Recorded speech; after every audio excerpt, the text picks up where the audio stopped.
by Jenn Merrick, head brewer here at Beavertown. So, previously, before you moved from, was it Salt Lake City? Salt Lake City, yeah. You were a baker, came over to the UK, started working at York Brewery, moved on to Dark Star, and then at Meantime.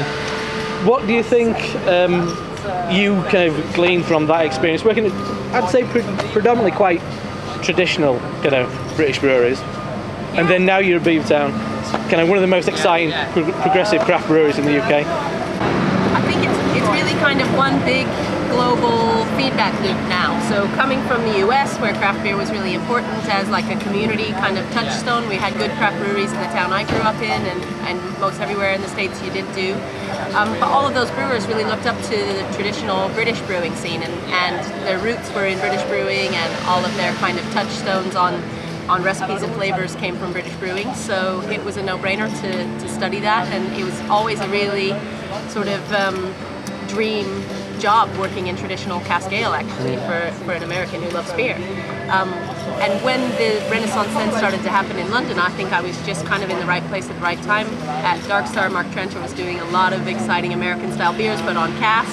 Yeah. And when the scene was sort of right, when the kind of craft beer movement was ready to support keg and cans, I just was very lucky to be here and involved in it. And there's so much energy and creativity and different inputs that it's kind of a whole new animal again, even to the craft beer scene as it existed in the US. Yeah. And it's just been a fantastic experience. Just lucky, I think. Yeah. So what difference would you say is getting kind of creative freedom that you experience here at Beavertown, maybe compared with a very traditional brewery like York?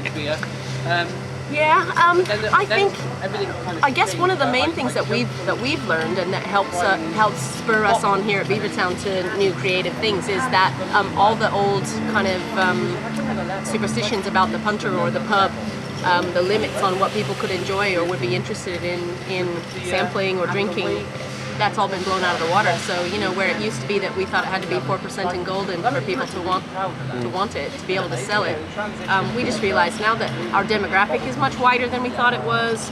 People are willing to try more interesting different things than we ever thought they were.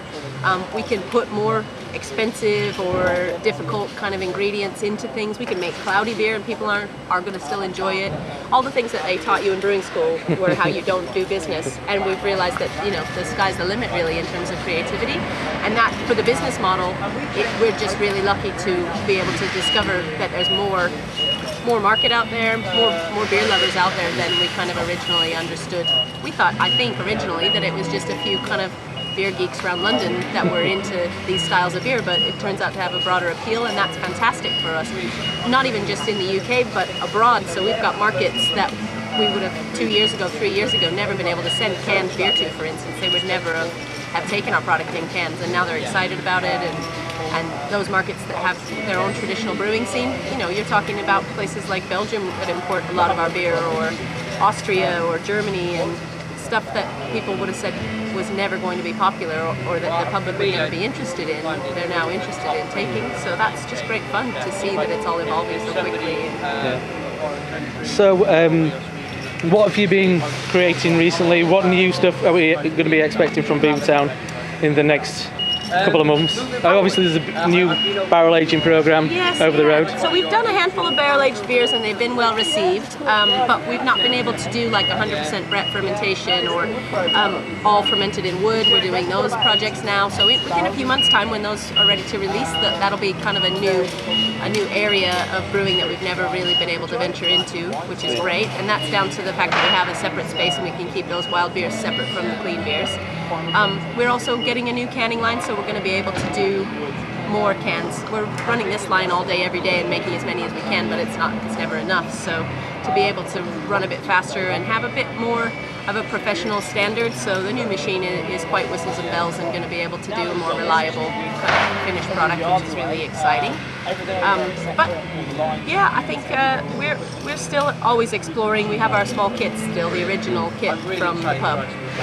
We do still experimental brews and try different things. We've been concentrating on session beers, and the sours are part of that program, but also looking at more of the kind of 3.5% really kind of session stuff, because a lot of our beers historically have been the higher ABV, so all that kind of thing really, I guess.